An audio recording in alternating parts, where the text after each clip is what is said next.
Do you love silly stories for kids? Why not consider joining our family? You can even get a very special message from one of your favourite Silly Stories for Kids characters. Head over to the website to find out more. It's your support that helps us to continue to make exciting stories and more crazy content. Did somebody say crazy? Oh, Pimpin, no.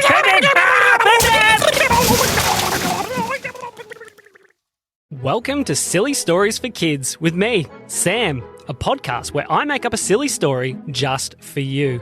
If you'd like to be in one of our silly stories, head over to sillystoriesforkids.com. It's always great to meet the families that are listening to our silly stories. Now, do you know what's going to happen in today's adventure? Me either. There's only one way to find out. Okay, let's go.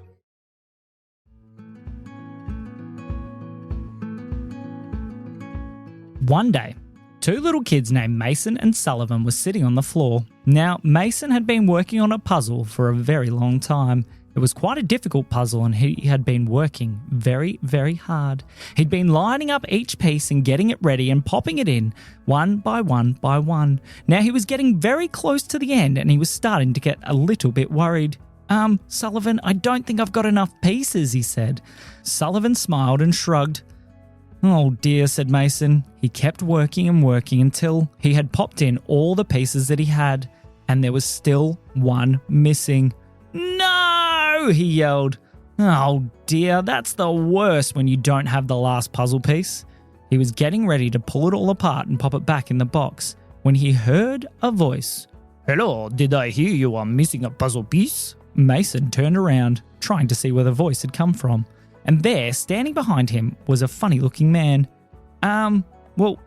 Yes, who are you? My name is Bonico, and I am a very good inventor, and I make all kinds of very special things. I can definitely make you one more puzzle piece to fit in that puzzle.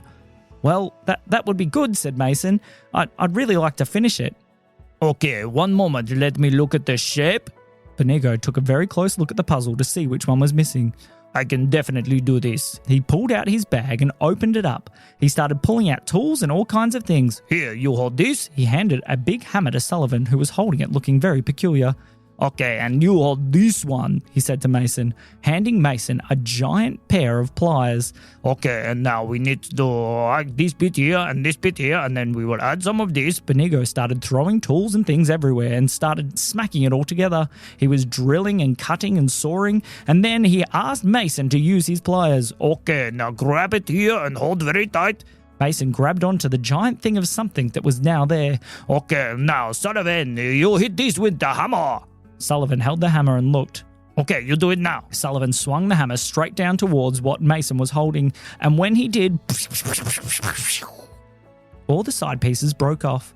Mason was left with one little puzzle piece. You've done it, said Mason. Of course I have done it. I am Bonigo. Everything I make is very exciting and very amazing. Oh, thank you so much, Bonigo. I'm so glad to finish this puzzle. Mason started racing back over to where the puzzle was. But before you put it in, I need to tell you one thing, yelled Bonigo. But it was too late. Mason popped the last piece into the puzzle. Oh dear, said Bonigo. What do you mean, oh dear, said Mason. He had been doing a puzzle of a bulldozer. He looked at the puzzle and it started to stand up. Then it got bigger and bigger and bigger, and then the bulldozer started driving straight out the middle of the puzzle. Take cover! Yelled Bonigo as he dove out the way. The kids dove sideways as well as the bulldozer started driving through the middle of their house. It smashed through the wall and started driving towards the kitchen. What's going on? Said Mason. I forgot to tell you, it is a very special puzzle piece. Oh dear, said Mason. Quick, pull it out before more bulldozers come.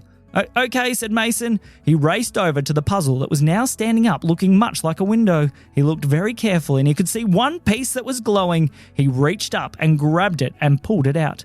When he did, the puzzle shrunk back down to normal and dropped to the floor. But the bulldozer was still driving. Oh dear, said Bonigo. We need to work out how to stop this. Do you have any more puzzles? I think so, said Mason. He raced over to the cupboard and pulled out all the puzzle boxes. We need to find something that can stop a bulldozer. What about a rhinoceros? Said Mason. Oh, good one. Sullivan handed Mason the rhinoceros puzzle. How are we going to build this in time? Well, maybe you can use these. Said Benigo. Benigo handed Mason a special pair of gloves. What do these do? They are puzzle gloves. Okay, said Mason. So he slipped the gloves onto his hand and tipped the puzzle pieces out of the box. As soon as the puzzle pieces hit the ground, Mason's hand started moving without him even thinking. The pieces were getting slapped together one by one.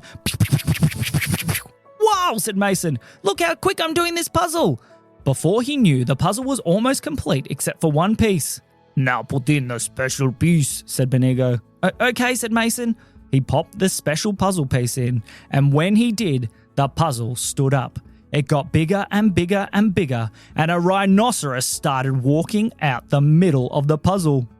Hello, everybody! Hello, said Mason. I've never come to life before. What's going on? He said. Well, there's a bulldozer that's running around our house, and we were trying to work out how to stop it, and the best thing that we could think of was a rhino. Oh, okay. Well, do you need me to help destroy the house as well? No, said Mason. We need you to stop the bulldozer. Oh, no, destroying the house would be a lot more fun, said the rhino, as he started charging off in a different direction, smashing through different walls. No, yelled Mason. He started trying to chase after the rhinoceros, who was running around, smashing and smashing and smashing. Oh dear, said Benigo. We need to try something different. What other puzzles do you have? The kids started sorting through all the puzzle boxes. Dragon? No, don't do the dragon. No. What else? There's a panda? I don't think a panda is going to help. Keep looking. Sullivan pulled out one of the puzzles and handed it across to Mason. A fairy? Oh, that might work. Quick, give it a try. So Mason tipped out all the puzzle pieces, and his puzzle gloves started to get to work. They grabbed the pieces and smashed them together very quickly. There was one piece left to do. He raced over to the rhino puzzle and pulled out the special piece, and then back over to the fairy puzzle, and he popped that piece in and gave it a slap. As he did, the puzzle stood up and got bigger and bigger and bigger, and then a fairy flew out the middle. Hello. Hi, said Mason. Who are you? My name's Peach, the magic fairy. Sullivan waved and smiled. Do you kids need some help? Yes, please, said Mason. Somehow I've accidentally unleashed a bulldozer and a rhinoceros inside my house, and they appear to be destroying everything. Can you help us? Said Peach. I'm sure I can. Peach held out her magic wand. Let me think. While she was thinking, they could hear the banging and the crashing and the smashing in the background. You're going to need something very quick and very strong. Let me think. All of a sudden, Peach started waving her magic wand, and in front of them appeared a little toy car. What does this do? Said Mason. That's not just any toy car, said Peach. It's a very special suit of armor. Really? Said Mason. Really. Now, you'll need one person in the armor, and you'll need one person with super speed to be able to help with the puzzles. Well, why don't we put me in the armor, said Mason. But while he was talking, Sullivan picked up the car and popped it in his mouth. Uh-oh, said Mason. I guess that'll work, said Peach. All of a sudden, a suit of armor appeared around Sullivan. He looked like a car crossed with a robot, crossed with a little kid. Sullivan started running around, waving his arms. I think that Sullivan must be the robot, which means I need the super speed, said Mason. Okay, said Peach. She waved her wand again, and wheels appeared on Mason's shoes. Whoa, he said. He went to run. Whoa, I'm super fast, said Mason. You are, said Peach.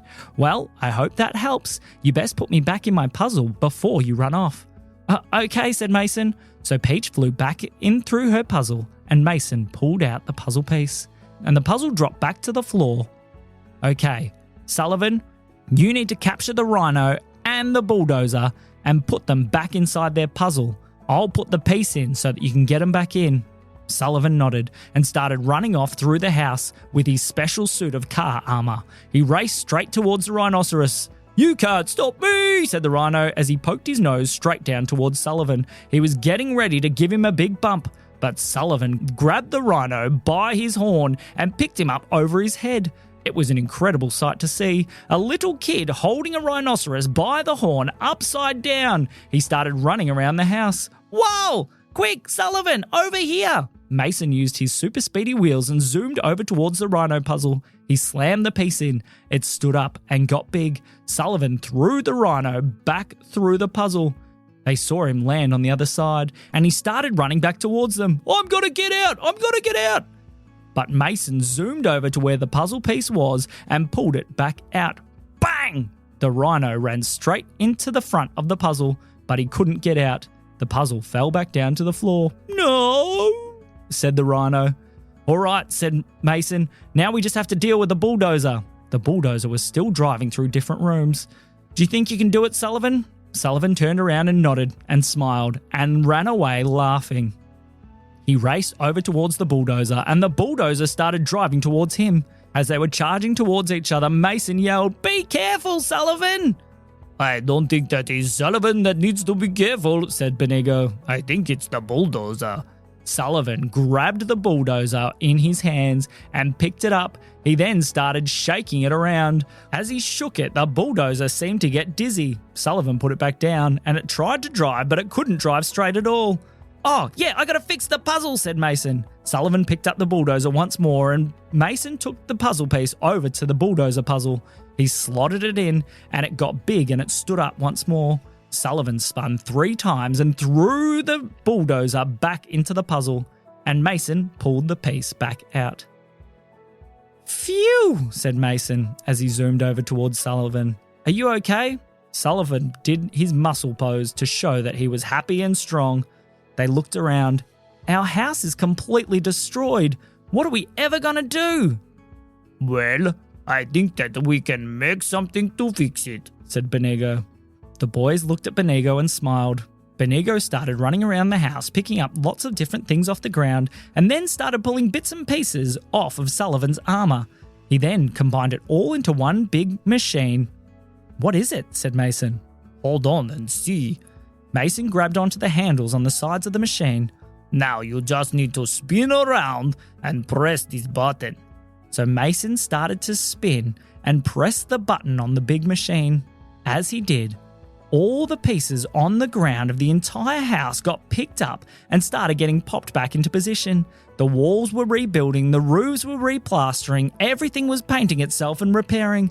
He kept spinning and spinning and spinning until the house was completely fixed. That's incredible, said Mason. Sullivan smiled and did a little dance. Okay, boys, this has been very fun. Now, maybe give me that puzzle piece so that we don't have any more trouble. Okay, said Mason. He handed it back to Benigo. Okay, I best be off. I'll see you later, said Benigo. Bye, Benigo, yelled Mason. Sullivan waved. And Benigo trundled out the door. Just then, their mum came walking into the room. Mason, why does Sullivan look like a robot toy car armor man? Well, said Mason, I don't think you'd believe us, even if we told you. And that is the end of the story.